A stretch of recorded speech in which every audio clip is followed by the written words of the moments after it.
में हम RT act को रखेंगे। आरटी एक्ट में जो टेट मैंडेटरी का कोई प्रावधान पहले नहीं था, कोई भी कानून रेट्रोस्पेक्टिव में जाके लागू नहीं हो सकता। वहाँ के जो फुलफिल जो स्टैंडर्ड थे उस समय जब उनकी भर्तियां हुई थी, उन सभी को जो बोर्ड के द्वारा भर्तियां हड़ताएं जो पूरी की गई थी, सभी एक एक हड़ताएं हमारे सभी शिक्षक भाइयों ने पूरी की थी। अब उसके बाद बैकअर्स में कानून जाके कैसे लागू हो जाएगा?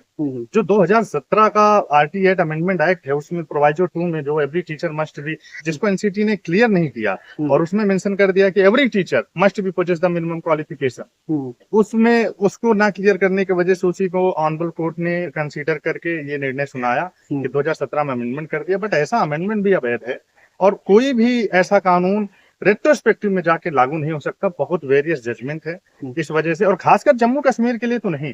आप अभी पूछ भी रहे थे कि जम्मू कश्मीर की कैसी स्थिति अलग है, तो मैं बस एक ही बात कहूंगा कि किसी भी राष्ट्र का निर्माण उसमें बनाए गए बिल्डिंग से, बनाए गए इंफ्रास्ट्रक्चर से, बनाए गए रोड हाईवे से नहीं होता। ये उससे भी होता है, लेकिन उससे केवल अकेले दम पे उससे एक राष्ट्र का निर्माण नहीं होता। राष्ट्र का निर्माण एक क्लासरूम में एक छोटा सा बच्चा जो बैठा होता है और जो एक शिक्षक चाक और डस्टर लेके उसे शिक्षा देता है, उसे अपने प्राइमरी की चीजें, प्राइमरी एजुकेशन देता है, वहां से एक राष्ट्र निर्माण का जो है दरवाजा खुलता है।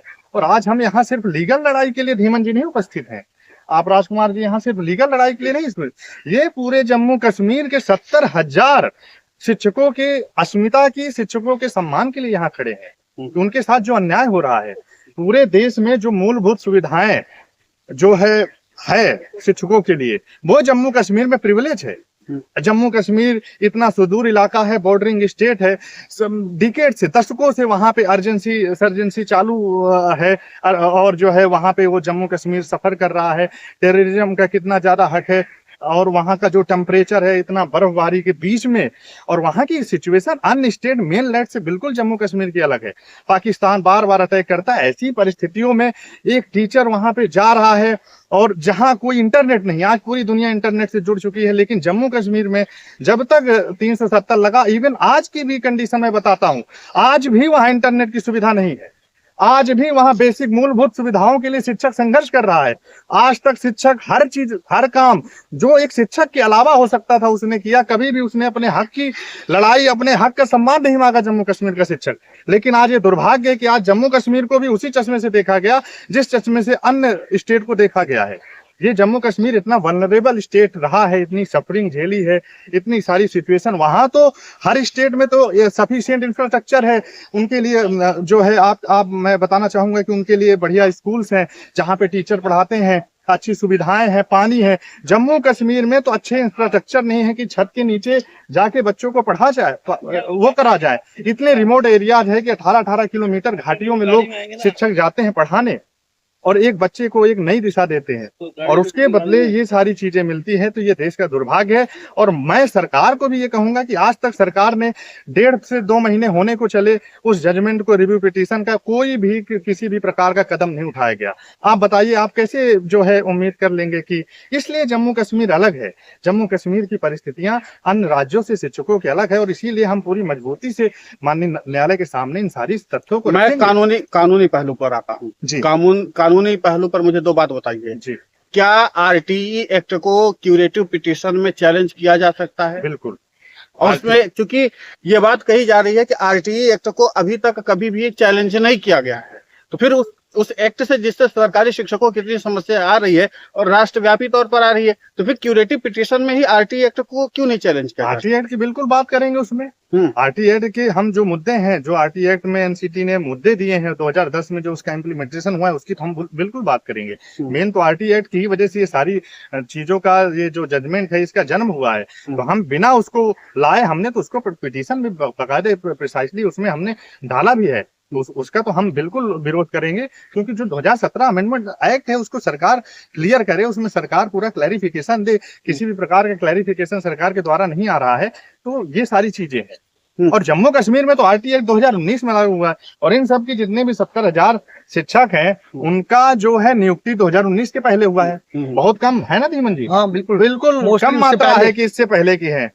बिल्कुल कम लोगों की ही जो 2019 के बाद की हुआ ही नहीं कोई भर्तियां। तो आरटीई एक्ट तो वहां उस समय लागू हुआ और इतनी ज्यादा परेशानियां झेला, 370 रहा वहां पे। हर जगह जो एक मूलभूत चीजें हैं, यहाँ पे इनके लिए प्रिविलेज है, इनके लिए तो बेसिक एनिमलिटीज भी वहाँ पे इनके लिए अवेलेबल नहीं है, बेसिक फैसिलिटीज भी नहीं है, हर प्रकार की चीजें इनको सफर करना पड़ता है। उसके बावजूद ये इतने मजबूत हैं। जम्मू कश्मीर के जितने भी शिक्षक हैं उनको मैं ये कहूंगा कि वो अपने राष्ट्र के निर्माण के लिए वो लगे हुए हैं, वो काम कर रहे हैं अपना। तो ये भावनात्मक पहलू। इस बात को थोड़ा और आगे बढ़ा जी, जो ये फैसला आया 29 मई का, 29 मई के जो फैसले को है इसको भी चैलेंज किया जा सकता है क्या? नहीं, रिव्यू पिटीशन के ही विरुद्ध हम क्यूरेटिव जाते हैं, तो बिल्कुल वो बिल्कुल सही बात है कि हम क्यूरेटिव में उसी रिव्यू पिटीशन को ही चैलेंज करते हैं। तो जाहिर सी बात है हम उसी को चैलेंज कर रहे हैं जो फैसला आया। इसीलिए तो हम हायर बेंच में जा रहे हैं, जिसमें जो मेन रोल होता है वो 3 जजों का ही होता है। 2 जजों को तो सिर्फ काफी सप्लाई होती है जिन्होंने रिव्यू पिटीशन में हमारे अगेंस्ट में ऑर्डर दिया है। 3 जजों का रोल होता है, उसमें सीजीआई होते हैं, उसमें 2 सीनियर मोस्ट जजेस होते हैं, जैसे कि हमारे सूर्यकांत सर होंगे, जस्टिस सूर्यकांत जी, और पहला ये नागा रत्ना, बीवी नागा रत्ना जी, और जस्टिस विक्रम नाथ। ये तीनों परिवार की महत्वता को समझते हैं। ऐसे फैसले से न जाने कितने शिक्षक बीमार हो रहे हैं, हार्ट अटैक हो रहा है, ब्रेन हेमरेज हो रहा है, और वो केवल तनाव में है। वो बच्चों में कैसे ध्यान दे पाएंगे? उनका समय तो पूरा तनाव में है, उनकी सिक्योरिटी है, लोन है, कार का लोन है, गाड़ी का लोन है, बच्चों की फीस है। उन्होंने इतने तामझाम बांध दिए है, उन्हें क्या अंदाजा भी नहीं था कि उनके साथ ऐसा होगा। तो उस तनाव को समझेंगे, और परिवारों बहुत पारिवारिक हैं, और किसान हमारे सीजीआई साहब तो किसान परिवार से संबंधित है, और वो जानते हैं कि परिवार क्या होता है। इसमें तो करोड़ों लोगों का परिवार टूट जाएगा। तो इसको हमें पूरी उम्मीद है कि इसमें हमें बिल्कुल रिलीफ मिलेगा। हो सकता है कि एक पक्ष और निकल कर आता है जी, अगर विभागीय पेपर ले लिया जाए, और जिस तरीके से उत्तर प्रदेश में तैयारी भी चल रही है, मध्य प्रदेश में भी इसकी सुगबुगाहट, और कई राज्य ये कह रहे कि विभागीय पेपर लेकर के हम ये कर देंगे कि सुप्रीम कोर्ट की बात भी रह जाएगी और इनका पेपर भी हो जाएगा, ये एलिजिबिलिटी अपनी पास कर लेंगे। इसको दोनों लोग, मैं आप लोगों से चाह रहा हूँ कि दोनों लोग अपने अपने चश्मे से बताइए मुझे कि कितना सही होगा ये फैसला। बताइए जी बिल्कुल। अगर ऑनरेबल सुप्रीम कोर्ट की एक जजमेंट है, हम उसका वेलकम करते हैं कि वो कह रहे हैं कि हम क्वालिटी एजुकेशन लाना चाहते हैं। लाइए, हम चाहते हैं क्वालिटी एजुकेशन लाइए। टीचर चाहता ही है कि क्वालिटी एजुकेशन के रिलेटेड जो भी आता है, डायरेक्शन आती है, उसको इम्प्लीमेंट कीजिए। लेकिन इसके बीच हमें सिर्फ एक ही बात की कंफ्यूजन आ रही है कि जो इसमें एक लाइन रखी है कि जो इस टेट को क्लियर नहीं कर पाएगा वो रिटायर्ड होगा जाएगा फ्रॉम द सर्विस। ये वाला जो लफ्ज है इसको आप हटा दीजिए, बाकी वाला आप इसमें ऐड कर दीजिए। इसमें टीचर्स की परफॉर्मेंस रखिए, आपके टीचर किस लेवल पे टीचर ये फॉल कर रहा है, प्रमोशन के लिए रखिए उसको। हम नहीं कहते कि आप ले लीजिए, लेकिन ये वाला लफ्ज यहाँ से हटना चाहिए। हम यही चाहते हैं कि ऑनरेबल सुप्रीम कोर्ट का भी मान सम्मान रह जाए और जो टीचर है उसकी जॉब भी बचनी चाहिए, हमारा यही कहना है। हम इसीलिए यही लेके आए कि ये जो कानून लाया जा रहा है, ये आरटी एक्ट जो है 370 जो था हमारे जम्मू कश्मीर में 2019 से पहले नहीं लागू होता है, इसको जबरदस्ती इंप्लीमेंट किया जा रहा है। हमारी यही मांग है कि इसको नहीं लाया जाए, ये मांग है, ये क्लियर है। थोड़ा सा टेट एक राज्य सरकार के लिए अच्छा पहलू हो सकता है, विभागीय टेट एक राज्य सरकार के लिए अच्छा पहलू हो सकता है, लेकिन जब ऑनरेबल कोर्ट ने ये कहा है कि राइट टू क्वालिटी एजुकेशन को, कल को कोई भी आके ये चैलेंज कर दिया कि विभागीय टेट में जो मिनिमम पासिंग मार्क्स था स्टैंडर्ड पासिंग मार्क्स से कम करके दे दिया, तो इनकी तो क्वालिटी बची नहीं, इनको सबको पास कर दिया गया। तो फिर उसमें तो फिर चैलेंज किया जा सकता है ना, जिसके बिहाफ पे यहाँ जजमेंट आई है। राइट टू क्वालिटी एजुकेशन ने तो ओवर रूल्ड किया है राइट टू लाइवलीहुड को, आर्टिकल 16 को आर्टिकल 21 में ही तो अबॉलिश किया है। तो फिर वो चैलेंज भी तो हमारे पास बना रहेगा। वो राज्य सरकार कर रही है, अपने स्तर से कर रही है, बड़ी अच्छी बात है, उनकी सराहना करते हैं। लेकिन अल्टीमेटली अगर कल कोई विरोधी गुट का आ गया जो टेट पास किया हुआ है, जो स्टैंडर्ड के साथ, जो स्टैंडर्ड गवर्नमेंट का एनसीटी का उसके अनुसार अगर जो टेट पास किया है, वो कल को आके चैलेंज कर देगा विभागीय टेट वाले, क्या उनकी नौकरियों पे फिर नहीं खतरा होगा? बिल्कुल होगा। तो ऐसी समस्याएं, ऐसे जो है पॉइंट आ सकते हैं। तो इसका सोल्यूशन सिर्फ ये है, माननीय न्यायालय से क्यूरेटिव पिटीशन के माध्यम से इसको रिवर्स कराना, और कोई भी इसका जो प्राइमरी सोल्यूशन है वो नहीं। थोड़ा सा बात और आगे बढ़ा लेते हैं, और ये बात ये कर लेते हैं कि न्यायपालिका के अलावा सरकारी शिक्षक जो हैं एक और अपने विकल्प पर तलाश कर रहे हैं कि अभी मानसून सत्र शुरू होने वाला है, विधायिका के जरिए भी इस मामले पर एक अमेंडमेंट ला करके और फिर इसमें सुधार किया जाए। इसको आप दोनों लोग बताइए, वकील साहब आप भी बताइए और शिक्षक नेता आप भी हैं तो आप भी इसको बताइए, लेकिन वकील साहब सबसे पहले आप। नहीं, मेरा मानना ये है कि अगर इतने लोगों ने विरोध किया, शिक्षकों संघ के नेताओं ने मिले, कहीं भी एक भी सिंपल स्टेटमेंट किसी के द्वारा सिंपैथेटिक ग्राउंड पे भी नहीं दिया गया। कुछ 1-4 एमएलए को छोड़ दिया जाए, जैसे एक अपने उत्तर प्रदेश के एमएलए हैं देवेंद्र प्रताप सिंह जी, वो कुछ मुद्दे उठा रहे हैं। प्रखर रूप से कोई भी पॉलिटिशियन इन मुद्दों को उठा नहीं रहा। उनके लिए टीचर कोई प्रायोरिटाइज नहीं रखते और मेरे हिसाब से वहां जाना बड़ा कठिन है।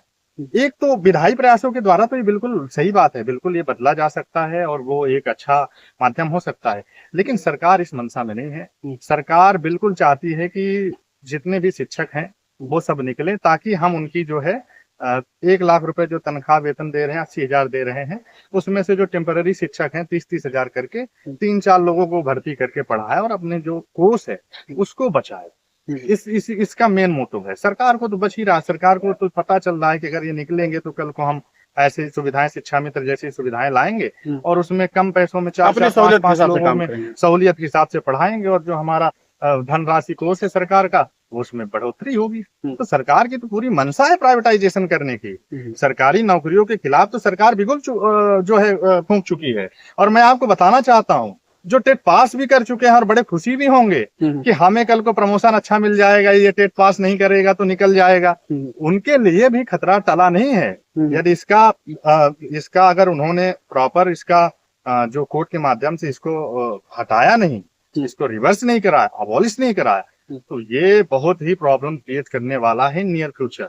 तो सरकार की तो मंशा क्लियर है। 1.5 महीने हो गए, इतने शिक्षक संगठन धरने हो गए, कोई भी एक एजुकेशन मिनिस्टर तो छोड़ दो, एक स्टेट एजुकेशन मिनिस्टर के भी मुंह से नहीं निकला कि हम शिक्षकों के हितों का ध्यान रखेंगे। क्योंकि सारे जो नेता हैं वो पार्टी लाइन पे काम करते हैं और कोई भी पार्टी लाइन से इतर बोलना नहीं चाहता। और पार्टी और जो वर्तमान सरकार की पूरी मंशा है कि हम जो ऐसा चल रहा है, हम सारा दोष कोर्ट पे डाल के हम अपने जो है कर्तव्यों से मुक्त हो जाए, बस ये। प्रीतम सिंह धीमान जी, मैं चाहता हूं कि आप भी इस पर प्रकाश डालिए। जी सर, हाँ बिल्कुल, आपने जो पूछा है कि विधायिका के जरिए क्या इसका समाधान निकाला जा सकता है, यानी मानसून सत्र के जरिए क्या इसका समाधान निकाला जा सकता है? नहीं, आपने पूछा, बिल्कुल। देखो, गवर्नमेंट होती है इलेक्टेड। अगर हमने किसी एमपीज को बनाया है तो हमने उनको इलेक्ट किया है। हमने उनको इलेक्ट इसीलिए किया है कि वो हमारी बात को आगे रिप्रेजेंट करेंगे, रखेंगे। जब हमारा कोई मसला बनेगा उस मसले को हल करवाएंगे। तो हमारी जितने भी एमपीज हैं, हमारी उनसे ये दरख्वास्त है भी और कर भी रहे हैं। हमारे शिक्षक संघ, बहुत से ऐसी संगठन है वो कर रहे हैं कि हमारा इस मसले जो टेट का इश्यू बना हुआ है, सरकार जो है इसमें अमेंडमेंट लाए। वेलकम, हम चाहते हैं सरकार करे, लेकिन कहने का मतलब ये है कि ये जो एक जजमेंट आई है, ये ऑनरेबल सुप्रीम कोर्ट की जजमेंट है। ये सरकार के द्वारा तो दिया गया कोई आदेश नहीं है।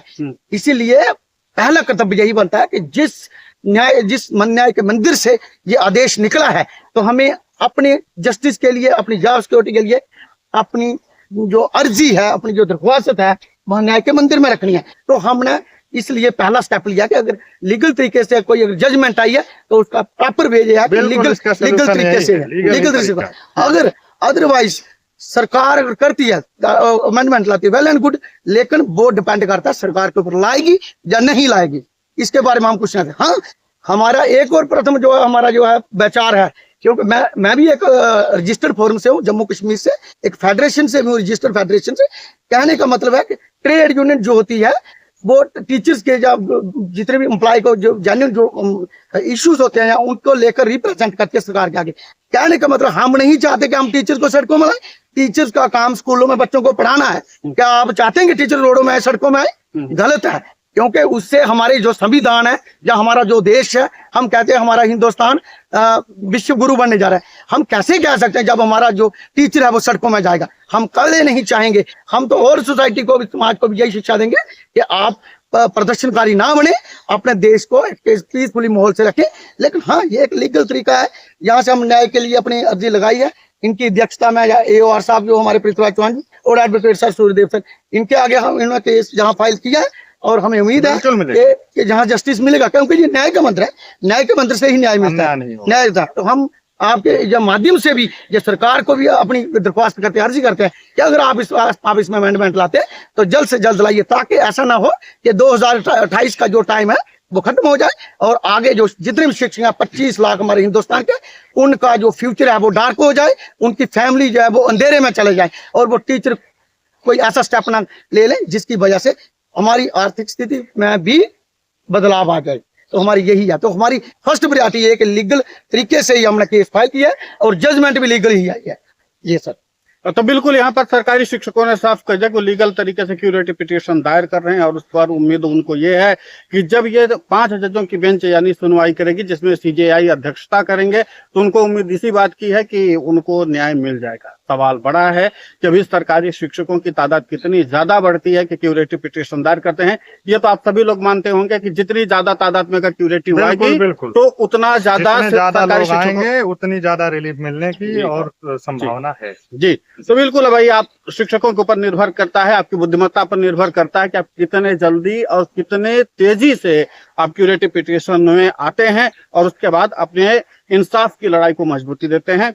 फिलहाल इन लोगों के तरफ से जो बातें कही गई हैं वो उस पर आपकी जो अपनी राय है वो साझा कर सकते हैं। नीचे कमेंट बॉक्स खुला हुआ है और अगर आपका कोई प्रश्न है तो आप हमें वो प्रश्न भी कमेंट में लिख भेजिए। हम उस प्रश्न को जरूर यहाँ पर जो कानून के जानकार हैं, ऐसे वकील जो हैं, उनसे हम जरूर प्रश्न पूछेंगे। सुखदेव सिंह सर और प्रीतम सिंह धीमान सर, और सर आपका भी बहुत बहुत शुक्रिया, तमाम व्यस्ततम समय में से थोड़ा सा निकाला और नवोदित भास्कर से बातचीत की। और आप लोगों की जो प्रतिक्रिया है वो उसके लिए कमेंट बॉक्स खुला हुआ है। नमस्कार।